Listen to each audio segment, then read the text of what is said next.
Master Kohga. He's a character first introduced to us in The Legend of Zelda Breath of the Wild, and is the leader of the Yiga clan, the group of ex-Sheikah assassins out to kill Link.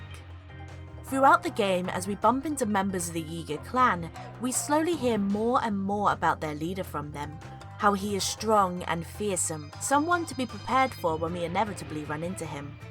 But when we do finally meet with Kohga, he's not exactly what we expected. He's overweight and seems fairly lazy. The first thing he says to us is that he sent his followers out to find us, and that we've interrupted his nap. Fighting Kohga is also fairly easy. He doesn't do much to really hurt Link and is pretty easily outsmarted. The fight with the leader of the Yiga ends with him falling down a large pit in the middle of the arena, along with a giant spiked ball he created. After this run-in with Kohga, we never see him again, but we will still be hounded by his followers even more than before, as now they want revenge.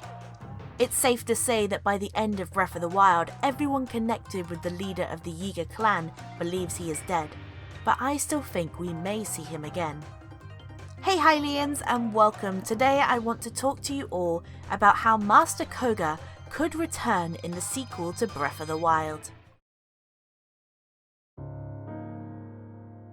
So Kohga died in Breath of the Wild, at least that is what we are led to believe. We never actually see him die on screen, so there is the possibility that he may have survived falling into the pit. Whether that be by using magic, being caught by something on the way down, or just simply surviving the fall. This pit is one of the only bottomless pits in Hyrule, the other bottomless pit being the one which the Gerudo Tower stands in.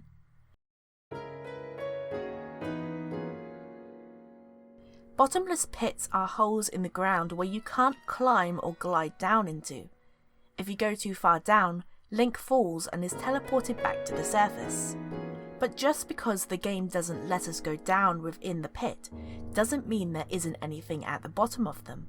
In fact, we know there's something down there. Both of these bottomless pits are connected with Sheikah technology. One is very easy to see, the giant Sheikah Tower what stands in the middle of one, but the other cannot be seen so easily, and you will only know of it if you have the DLC. The pit what Kohga falls into is actually holding the key to opening a hidden Sheikah shrine. So at some point in time, someone would have had to have gone down into these pits to build the tower and the puzzle for unlocking the shrine. And while looking at the map, we can see that these two places really are not too far away from each other. Perhaps the two are connected by an underground tunnel. Unlike all of the other towers in the game, we can see to some extent just how far this tower goes down, and while we can't go down ourselves, the netting we climb travels all the way down, showing it would be possible to climb all the way to the bottom if the game allowed. Maybe this tower was once used to travel up and down into the underground cave, leading to the other pit where the Sheikah built the puzzle for the shrine. But if that is the case and Kohga could simply climb out, why doesn't he? Well, the tower doesn't have many platforms, and there are 0 lower down.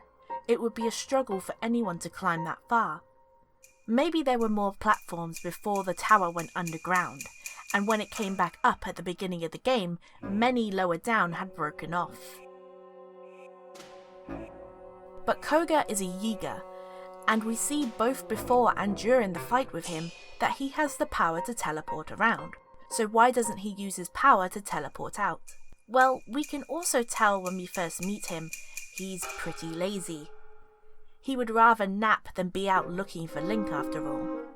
Maybe it's just too much work for him to teleport himself that far, or maybe because of how far down he is, he simply just doesn't have the power to teleport himself that far. But if Kohga is stuck down underground in Breath of the Wild, how could he get out in the sequel?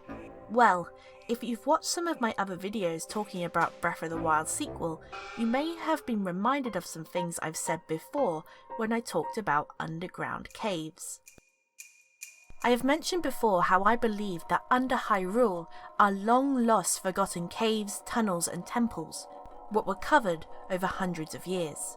and all of these caves and tunnels connect under Hyrule.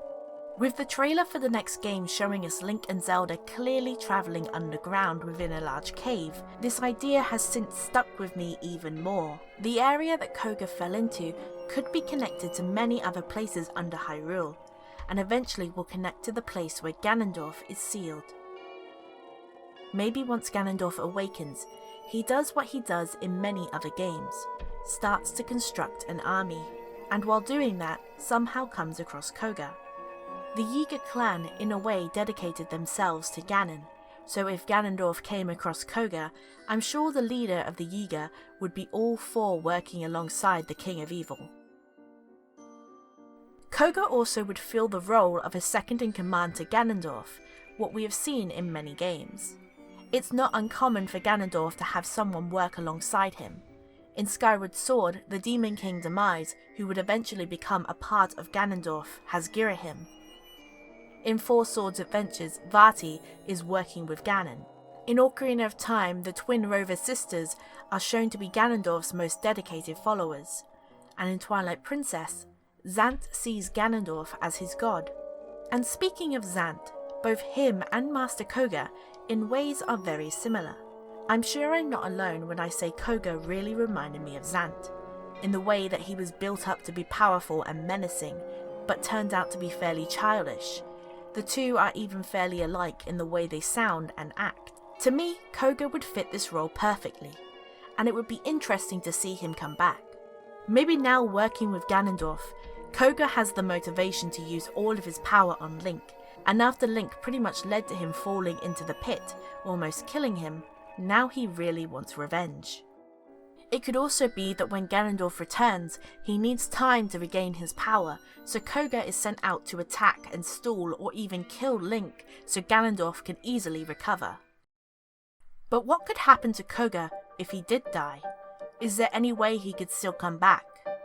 Well, I think he still could, if Ganondorf chose to bring him back.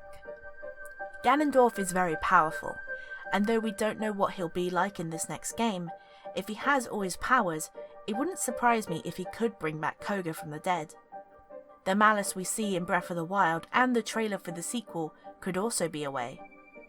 The malice is shown to be able to do many things, from simply hurting Link, to corrupting guardians and helping create the blight bosses in each of the divine beasts. Ganon's malice could come across the body of Kohga and take control of him in a similar way to how Ganondorf controlled Zelda at the end of Twilight Princess. Maybe Kohga could be used as some type of puppet for Ganon within this next game. A dark thought, but the developers have already said that this game is expected to be darker than Majora's Mask, so we really could see something like that within the next game. Well then, those are some of my ideas on how Master Kohga could come back within this next game. He was a fun character, and I would be sad if we didn't get to see him again, as I really do feel he could be even more interesting if he had more time to develop. But what do you guys think? Would you like to see Kohga somehow return, and do you think he could still be alive? Please tell me in the comments below, along with any of your own thoughts. I say this every time, but I always enjoy reading your ideas. I hope you've enjoyed this video, and if you did, don't forget to give it a like, and if you've not already, why not subscribe for even more Zelda content. This video took me a very long time to put together, as this topic in particular was very hard for me to put my thoughts into words. But once again, I hope you have enjoyed, and I will see you all in the next video. Bye!